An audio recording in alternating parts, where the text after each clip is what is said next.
నమస్తే. ఈరోజు న్యూస్ పేపర్లోని ప్రధాన అంశాలు ఒకటి రెండు చర్చించుకునే ప్రయత్నం చేద్దాం.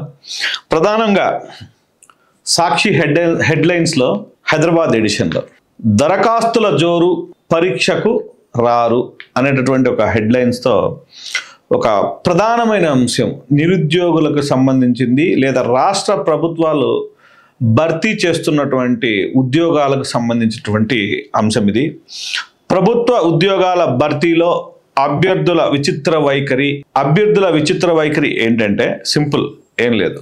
ఉద్యోగ ప్రకటన ప్రభుత్వం విడుదల చేసిన వెంటనే చదువుకొని ఉద్యోగాలు లేక ఉద్యోగాల కోసం ఎదురు చూస్తున్నటువంటి లక్షలాది మంది అభ్యర్థులు వెంటనే అప్లికేషన్లు ఫిల్ చేయడము, అప్లికేషన్ సబ్మిట్ చేయడము, ఉద్యోగాల కోసం ఈ ప్రయత్నం చేస్తున్నారు.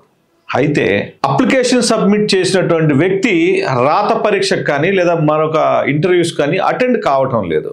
కారణాలు ఏంటి? ఓవరాల్గా ఈరోజు వచ్చినటువంటి న్యూస్ పేపర్లో చర్చించినటువంటి అంశం ఏంటంటే, ఉద్యోగం కోసం ప్రయత్నం చేస్తున్నటువంటి వ్యక్తి తర్వాత కాలంలో అప్లికేషన్ వేసి ఎందుకు ఎగ్జామ్ రాయట్లేదంటే, గత కొంతకాలంగా కొన్ని అనుభవాల దృష్ట్యా వాళ్ళు నిరుత్సాహానికి లోనవుతున్నారు. వాళ్ళకు నమ్మకం తగ్గిపోయింది.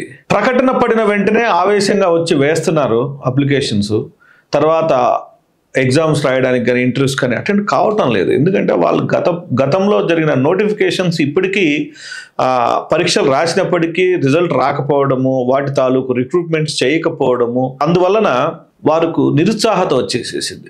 ఇవి కేవలం కంటి తుడుపు చర్యలుగా ప్రభుత్వాలు ఉద్యోగ ప్రకటనలు చేస్తున్నాయి. తర్వాత వివిధ కారణాలతో ఒకసారి స్టూడెంట్సే ఈ రిజర్వేషన్ లిస్టుల గురించి కానీ ఇంకొక ఐటెం గురించి కానీ కేసులు వేయడము, మరికొన్ని సందర్భాల్లో కోర్టులలో ఈ వ్యవహారం అంతా పెండింగ్లో ఉండడము, ఇట్లా ఓవరాల్గా ఏదైతే కొన్ని ఏళ్లగా తెలంగాణలో ఉద్యోగ భర్తీ అనేది అంత గొప్పగా సాగడం లేదనే చెప్పొచ్చు.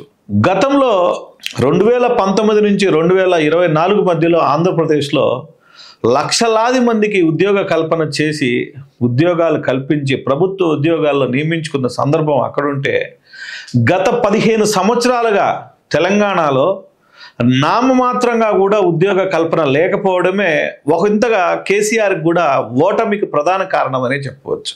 మిషన్ భగీరథ, మిషన్ కాకతీయ, ఇట్లా రకరకాలుగా తెలంగాణ అగ్రికల్చర్ను అద్భుతంగా తీసుకెళ్ళి ఎక్కడ కట్టిన డ్యాంలో ఎక్కడ చూసినా రిజర్వాయర్లతో సస్యశాలం చేసినటువంటి కేసీఆర్ ఎందుకు ఓడిపోవాల్సి వచ్చిందంటే కేవలం ఈ కారణంతోనే. తెలంగాణ రాష్ట్రం విడిపడిన తర్వాత వేల కొద్దీ కూడా రిక్రూట్మెంట్ చేయకపోవడము, ఏ గ్రామంలో చూసినా విద్యార్థులు విపరీతంగా చదువుకుని గ్రాడ్యుయేట్స్ గాను పోస్ట్ గ్రాడ్యుయేట్స్ గాను చదివి చివరకు ఉద్యోగాలు లేక రోజువారీ కూలీలకు, వ్యవసాయ కూలీలకు వెళ్తూ జీవనం కష్టతరమైన నేపథ్యంలో కాంగ్రెస్ ప్రభుత్వం ఇచ్చినటువంటి ప్రకటనలను మేము వెంటనే ఉద్యోగాలు భర్తీ చేస్తాం, అందరికీ న్యాయం చేస్తామని చెప్పి ప్రకటనలు ఇవ్వడంతో ఆశావాహులైనటువంటి విద్యార్థులు, అప్పటికే చదువుకుని ఉండి ఉద్యోగం కోసం ఎదురు చూస్తున్న వారంతా కూడా కాంగ్రెస్ పార్టీని గెలిపించడం జరిగిందని నేను నమ్ముతున్నాను. అయితే సంవత్సరం గడిచినప్పటికీ